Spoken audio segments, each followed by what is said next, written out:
The beneficiaries of this poison plume exhibit equal disrespect for all segments public, showing similar disregard for the health of black, Jewish, and white.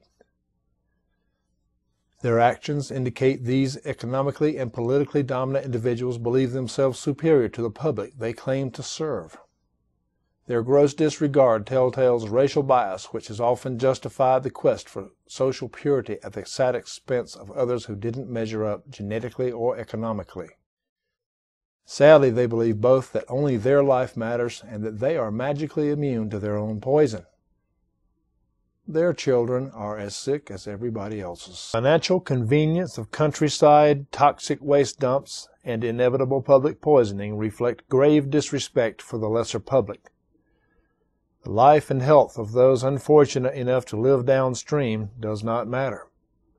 The poison process continues because it is cheaper to dump toxic waste out back in the go-away hole than to dispose of it in a legal or environmentally proper manner. The good old boy network that protects our economic convenience of toxic waste dumps is a long-standing closed circle of good old boys with a long history of racial violence and Southern protectionism. Anyone who dares challenge the system faces dire economic and even lethal consequence. These consequences apply to anyone, including law enforcement officials, who manage to sneak past the good old boys guarding the gates.